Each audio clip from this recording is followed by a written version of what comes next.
రాష్ట్రమంతా కూడా 175 నియోజకవర్గాల్లో ఏదైతే జగన్మోహన్ రెడ్డి గారు వైఎస్ఆర్ కాంగ్రెస్ పార్టీ అధ్యక్షుడు జగన్మోహన్ రెడ్డి గారి ఆదేశాల మేరకు ప్రతి నియోజకవర్గంలో కూడా గత నెల రోజులుగా ప్రతి నియోజకవర్గంలో ఏదైతే ప్రభుత్వ మెడికల్ కాలేజీలను ఈ కూటమి ప్రభుత్వం ప్రైవేటీకరణ చేయాలని తీసుకున్నటువంటి నిర్ణయానికి వ్యతిరేకంగా ఈ రాష్ట్రంలో ఉన్నటువంటి ప్రజలందరి దగ్గరకు వెళ్ళి ఈ ప్రైవేటీకరణని ఆపాలి అన్న ఒక ఉద్దేశంతో ఈ ప్రైవేటీకరణకి వ్యతిరేకంగా ప్రతి నియోజకవర్గంలో కూడా ఈ 1 కోటి సంతకాల సేకరణ ఉద్యమం అనేటువంటి కార్యక్రమం 175 నియోజకవర్గాల్లో కూడా జరగడం జరిగింది.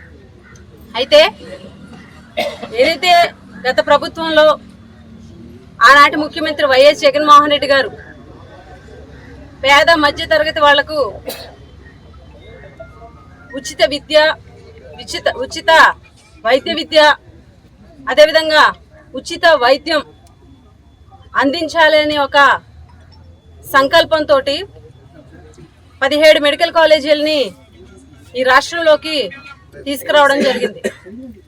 17 మెడికల్ కాలేజీలు కూడా ఎలక్షన్ నాటికి 7 కాలేజీలు పూర్తయ్యి మిగిలిన 10 మెడికల్ కాలేజీలు కూడా వివిధ దశల్లో ఉన్నటువంటి నేపథ్యంలో 2024 ఎలక్షన్లో కూటమి ప్రభుత్వం ఫామ్ అయిన తర్వాత కూటమి ప్రభుత్వం తీసుకున్నటువంటి నిర్ణయం 10 మెడికల్ కాలేజీలని కూడా ప్రైవేట్ పరం చేస్తూ పీపీపీ మోడల్లో తీసుకున్నటువంటి నిర్ణయం ఏదైతే ఉందో ఖచ్చితంగా అది ప్రజలకి, పేద ప్రజలకి, మధ్యతరగతి ప్రజలకి కూడా ఈ ప్రభుత్వం అన్యాయం చేయాలని చూస్తున్నదైతే స్పష్టంగా కనిపిస్తుంది.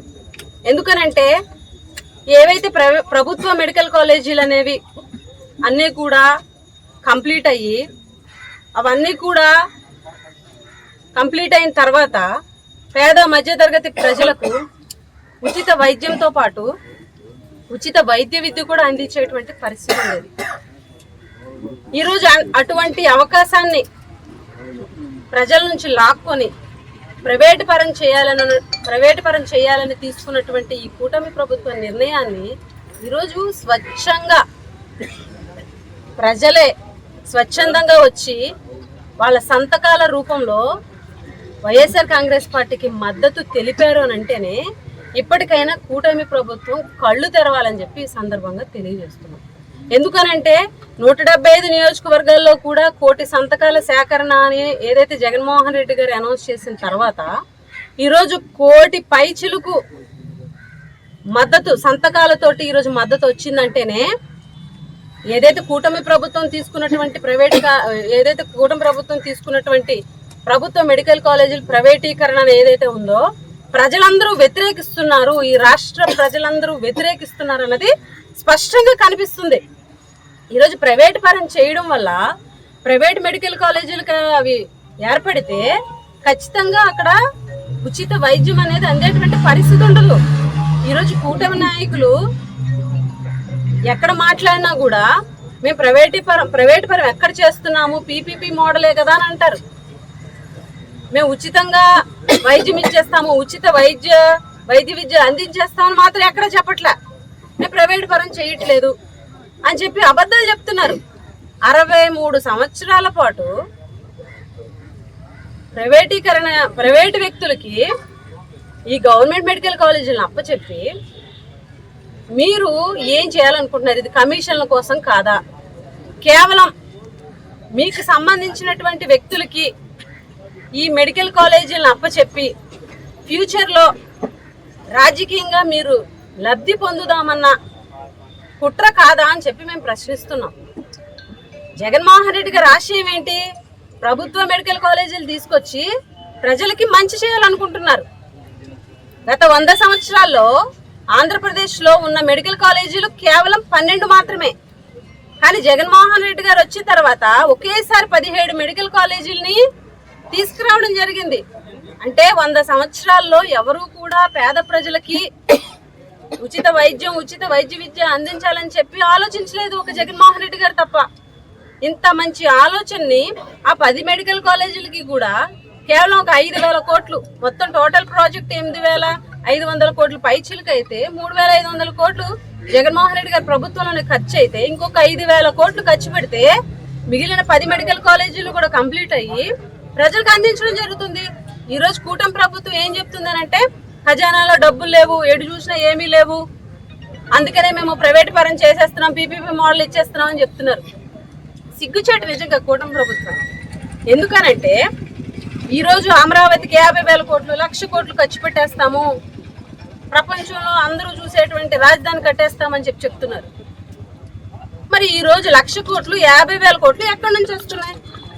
ఖజానాలో డబ్బులు లేవు అని చెప్పి మీరు ఇన్ని కోట్లు ఎక్కడి నుంచి వస్తున్నాయి అని అంటే కేవలం మీకు అనుకూలమైనటువంటి ఉన్నటువంటి సామాజిక వర్గం, మీకు అనుకూలమైనటువంటి వ్యక్తులు ఉన్న చోట రాజధాని నిర్మించి అక్కడే మొత్తం అంతా కూడా ఖర్చు పెట్టి మొత్తం మిగిలిన రాష్ట్రం అంతా కూడా ప్రజలకు అన్యాయం చేయాలనుకోవడం నిజంగా ఈ కూటమి ప్రభుత్వం దురదృష్టకరం.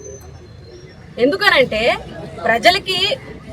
ప్రజలు ఎంచుకున్నటువంటి ప్రభుత్వం ఈరోజు ప్రజలకి మంచి చేయాలి, పేద మధ్యతరగతి వాళ్ళకి మేలు చేయాలని ఆలోచించాలి. అది పోయి కేవలం వీటిని ప్రైవేట్ పరం చేయడం వల్ల కేవలం రాజకీయంగా ఫ్యూచర్లో లబ్ధి పొందడానికి మాత్రమే వీళ్ళు ఆలోచించేటువంటి పరిస్థితి కనిపిస్తుంది. ఈరోజు ఖచ్చితంగా ఈ నిర్ణయాన్ని ప్రజలందరూ కూడా వ్యతిరేకిస్తున్నారు. ఈ కార్యక్రమాన్ని చూస్తే అర్థమవుతుంది.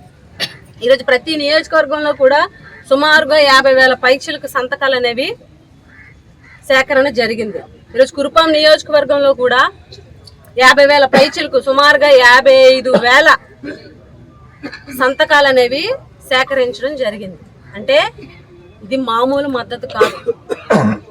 ప్రజలు స్వచ్ఛందంగా వాళ్ళకు వాళ్ళు వచ్చి అన్ని పార్టీల వాళ్ళ మద్దతు కూడా మిగిలిన అంటే కూటమి అవ్వచ్చు, ఇంకో పార్టీ అవ్వచ్చు, అందరూ కూడా పార్టీలకు అతీతంగా మద్దతు పలికేటువంటి పరిస్థితి కనిపిస్తుంది. 55,000 సంతకాలు ఒక నియోజకవర్గం నుంచి ఒక ఉద్యమానికి మద్దతు తెలిపారనంటే జగన్మోహన్ రెడ్డి గారి నిర్ణయం అనేది ఏకపక్షంగా ప్రతి ఒక్కళ్ళు కూడా సమర్థిస్తున్నారు. కాబట్టి ఈరోజు ఈ కార్యక్రమం యొక్క ముఖ్య ఉద్దేశం ఏవైతే సేకరించినటువంటి సంతకాలకు సంబంధించినటువంటి ప్రతులు ఉన్నాయో ఇవన్నీ కూడాను 15వ తారీఖున ఇప్పుడు జిల్లాకి ఈరోజు జిల్లా కేంద్రానికి చేరవేసి 15వ తారీఖున అక్కడి నుంచి విజయవాడకి పంపించడం జరుగుతుందని చెప్పేసి మీడియా వారికి తెలియజేయడం జరుగుతుంది. ఇవన్నీ కూడా డిజిటలైజేషన్ చేసి ఈ మొత్తం రాష్ట్రంలో ఉన్నటువంటి 1,000 సంతకాల పైన ఏవైతే ఉన్నాయో వాటన్నిటినీ కూడాను 17వ తారీఖున మాజీ ముఖ్యమంత్రి వైఎస్ జగన్మోహన్ రెడ్డి గారు గవర్నర్ గారిని కలిసి ఆయనకి వినతి పత్రం ఇవ్వడం జరుగుతుందని కూడా మీడియా వారికి ఈ సందర్భంగా తెలియజేస్తూ ఇప్పటికైనా కూటమి ప్రభుత్వం కళ్ళు తెరుచుకొని ప్రభుత్వ మెడికల్ కాలేజీని ప్రైవేట్ పరం చేయకుండా పేద మధ్యతరగతి కుటుంబాలకు మేలు జరిగేలాగా ప్రభుత్వ మెడికల్ కాలేజీలుగానే కంటిన్యూ చేయాలని చెప్పి ఈ సందర్భంగా డిమాండ్ చేస్తూ సెలవు తీసుకుంటాం.